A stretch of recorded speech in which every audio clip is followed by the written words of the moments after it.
All right. Let's see. Dr. Loren C. Scott on the line with us here, and we're going to talk a little energy. Hey, before we get into some of the other topics real quick, have you been reading or do you know much about these like super pads that they've been talking about, these super wells? Not a whole bunch about them, but this is an industry that has, I don't know, it just has the most ingenious people in it.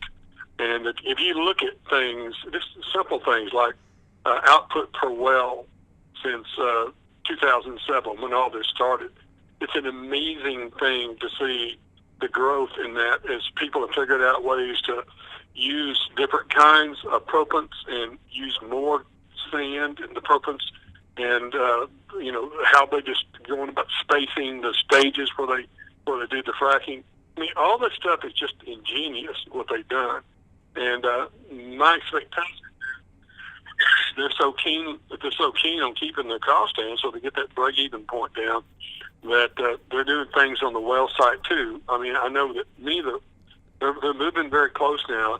Thanks to all the rigs, the rig floor being almost all automated as opposed to having roughnecks on. So there's all kinds of really cool things to watch if you like this sort of thing to watch in this industry. Well, I wanted to ask you about rig counts here. You mentioned something about the flow and that sort of thing.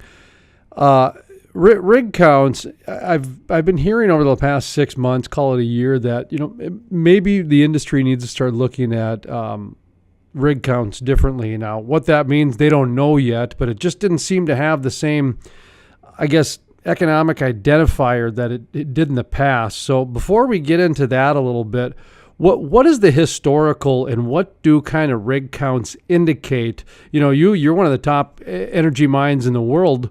What every day people get up and they look at rig counts. What exactly are they looking for? Just kind of at a very broad brush 101 type thing when it comes to rig counts. Well, usually there's a very high correlation between what happens to rig count and what happens to production, right? And so when the rig count, at the very high, when the price of oil is back 110 or so, $110 a barrel, the rig count in the United States is about 1,900. And the U.S. oil production was really rising very rapidly. And then, of course, it dropped down from 1,900 down to 400 range. And sure enough, output started dropping. So and then now the rig count is back up around 900. And sure enough, oil output has increased. But what has happened, I think, is you're getting more output per rig. So it's not the same one-to-one correlation, let's say it was back in 2007 or so. And the very reason is because of what we were talking about earlier. In 2007, when we first started doing the fracking, a well in the Bakken play would produce about 100 barrels of oil per day. Well, they've now got that up around 1,100 barrels of oil per day. So the same number of rigs is going to produce 10 times more oil than the same rig in 2007. So I think that's part of what's going on, is that the people are just getting so clever about more efficient ways of drilling and then more efficient ways of fracking the wells so they get more output from a given rig. And I think that's why we're starting to see a little bit of a disconnect between the two. But generally speaking, it's still the same signal. Rig count starts to decline, you're probably going to see the oil output decline too. And when it goes up, you're going to see oil output go up as well. I remember Lynn Helms and I talking about this a few times, just because over the years, last few years, the downturn and low oil price and all these things, and I still would say, well, North Dakota is still drilling 1 million barrels a day. So I mean, I get the fact that there's a lot of that, but we're still pumping out 1 million barrels a day. And then I asked Helms that, and he said maybe 6 months ago, he said, I do think we need to start looking at it differently. And he didn't know how either, and you mentioned the increased production. And is there anything to do with maybe the horizontals or the lateral drilling? Can that be brought into play in any sort of algebraic formula? Am I off base here? No, I don't think you are.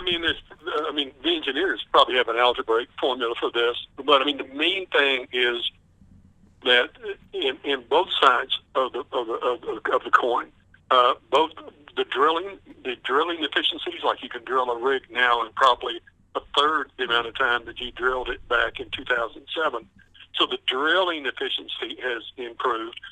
They just learned how to move rigs around and move rigs, and also drill more than one well from a given rig. And then once they drill it, the fracking process, the use of propellants again, and then what they do is they take that horizontal section and they break it up into stages. Well, how you break that up into stages? You used to break it up maybe 16 stages. Now you break it up into more than 60 stages. So make the smaller stages, and then the way you frack them a lot closer together. Every clever thing they can come up with, they've come up with that's resulted in more oil per well.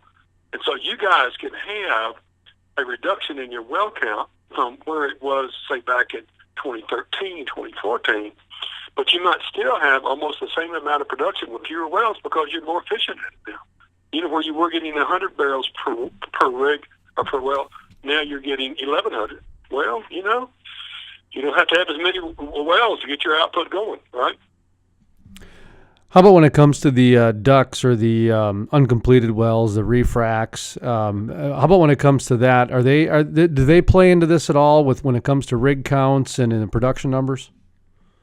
Well, the DUCs for sure do, because you can have a reduction in the rig count. And the rig count has to do with whether the sucker is drilling the hole or not, right?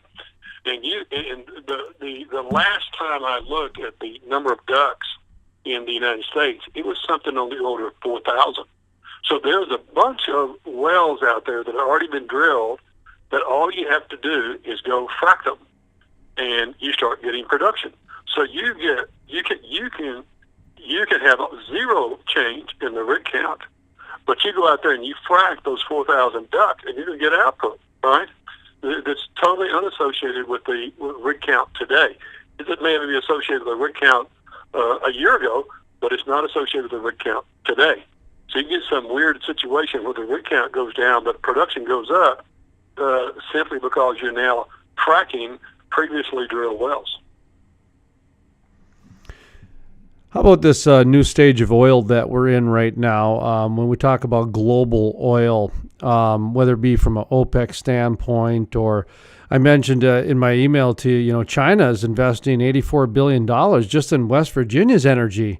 Continental is one of many companies now shipping crude oil to China. Trump's pushing for Canada, Mexico, U.S. to kind of be a North American power of oil. So what are you seeing when it comes to the global oil? Oh, yeah, even Rex Tillerson, Secretary of State, so even some fingers in the geopolitical side of things.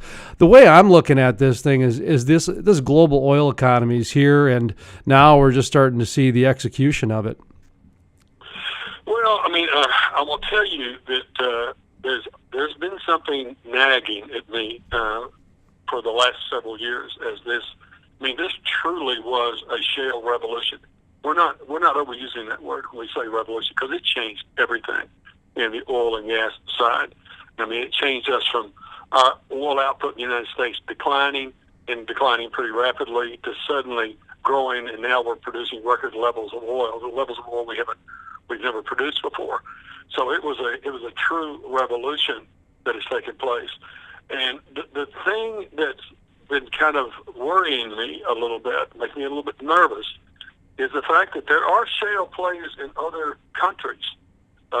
We know there are shale plays, for example, in Europe, but happily for us, those crazy people have decided to ban fracking across the European Union because the Greens are just incredibly powerful there, and they've convinced them that it's bad for their drinking water. And so, luckily for us, they're not drilling in their place. But you got places like China, and you got some places in South America that also have shale plays. They just don't have the technological skills to harvest it. It's going to be a little bit worrisome if they start producing oil out of their shale plays. That's going to bring an awful lot of oil on the market. That's going to have a tendency to bring the price down, which is not something that an oil state like North Dakota or an oil state like Louisiana is very happy about. So I think what people need to do is to kind of keep a wary eye on what happens to the shale plays in other countries. I guarantee you OPEC's doing that right now. They're watching that. They started out thinking the United States was their only fly in the ointment, the only burr under their saddle, if you like. But there is the very real, at least geological possibility that problems will start to arise from China and in South America and a couple other places in the world. Dr. Loren Scott on the line with us here. Just kind of wrapping up here, final question. Over the holidays, very interesting, went to the Bakken, went to the Niobrara, and some of the reactions either at the hotels or from people when it came to the energy industry kind of took me back a little bit, because these were primarily pretty energy thick places, and they were almost like tiptoeing a little bit, because the bottom line is it became a little too politicized, the energy industry, and all of a sudden people are mingling in right to life and gun control issue topics and that sort of thing, and you're just trying to have a conversation about how work's going, and all of a sudden you're caught up in a political talk here. Are you finding this at all, that the energy industry seems to be getting a little too politicized for really turning a light bulb on? Not so much. I mean, I think the oil and gas industry. If you are a green affectionate, you're really heavily invested in the green movement. You need to understand they hate oil. In fact, they hate fossil fuels, and their objective. One of the reasons they object, for example, in Louisiana, we have a pipeline that we're trying to get built, a 167-mile pipeline, and the people who hate fossil fuels, they are making the argument that adding 167 more miles of pipeline to a state that has enough miles of pipeline to circle the globe 4 times, that adding another 167 is apparently going to tip us over and cause environmental catastrophe. They're making that case. They're trying to make people believe that. And the reason is because they really believe that pipeline's bad. The reason is they want to keep the oil and natural gas in the ground. And apparently these people are not real good with math, because they're really good with math. They can figure out if you keep oil and gas, natural gas in the ground, you think you're cold right now, you've got no idea how cold you're going to be without fossil fuel around. Yeah, that's what we always like to say. Let's just turn the light off. Like in North Dakota, at the end of the day, in North Dakota, I think like 70-80% is powered by coal. And coal's been under attack for a decade. And I always laugh saying, if you like turning your lights on, then stop harassing coal. Oh yeah. It is. You're exactly right. I mean, sometimes I want to say, well, tell you what, let's do this for a month. Let's just take a month and don't use any oil, don't use any natural gas, and watch what happens. Well, that movement will go away and nothing flat. When people see how difficult it is to move around, how difficult it is to move food around, how difficult it is to stay warm or stay cool, depending on where you are, it's amazing. And there's no way in hell that wind and solar are going to fix that problem. They're just way too tiny, way too unpredictable. Sun doesn't shine all the time, wind doesn't blow all the time. It's just, and people say, well, we can use batteries. Well, what? You think electricity comes out of a socket in the wall? Electricity doesn't come out of a socket in the wall. It has to be generated by coal, natural gas, fuel oil, typically by fossil fuels. So it's a hairy mess, but that's what life is like out there right now. Yeah, I guess so. I tell you what I've seen is honestly a very proactive industry, an industry that wants to constantly be ahead of the curve. And, really when you look back, the EPA was created by Richard Nixon. And even Ron Paul, who's probably one of the most libertarian Republicans there is, he's even said, there is a need for the EPA in terms of general stop dumping toxic waste into rivers, that sort of thing, but not all the way to where, no, you cannot, pump a natural gas molecule out of the ground. And that's where I think the extremism has gotten to the point to where we've gotten so past common sense to where I laugh at our DAPL protesters in North Dakota. We're still cleaning up that fossil fuel garbage they left behind.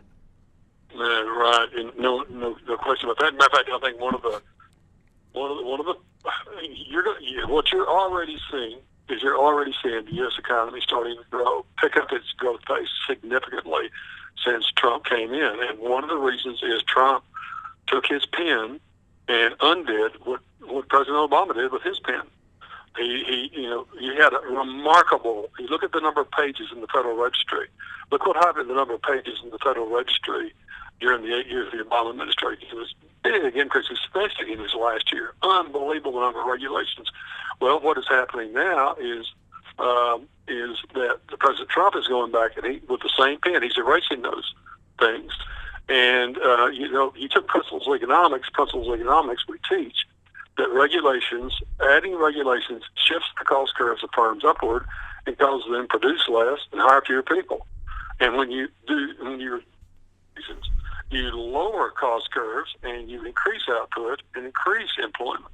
And that's what we're starting to see already. You're starting to see 3% growth in real gross domestic product being common, okay, instead of something that never happened, certainly on an annual basis, never happened during the Obama years because of this. And I think one of the primary reasons is the tremendous amount of regulations that came out during his tenure. Dr. Loren C. Scott, quick plug for, are you still speaking? Are you being professor? What are you doing these days? Are you retired nowadays? What are you doing? Well, I retired from LSU back in '98. I taught at LSU for 30 years, but I have a speaking firm. I've had the wonderful opportunity to speak up in North Dakota about 3 times since 2007, and then I give about 50, 60 speeches a year around the country. And then I have an economic consulting firm that we do, out of that we do the public speaking, but also we do a lot of impact studies. We're doing right now an economic impact study of the energy industry on the state of Louisiana, and talking about refineries and pipelines and oil and gas extraction. And then we're about to start up one. ExxonMobil has 4 big facilities here, a refinery, I think the 3rd largest refinery in the United States, and then they got 3 of the chemical plants, and plus a lube plant. And we do an economic impact study of that on the local community to help people see just how important it is to have these firms in our area because of all the extra the jobs they create through the multiplier effect as well. All righty, sir. Thank you very much. Appreciate the time today. Okay, bud. Jason, it's good to talk to you again.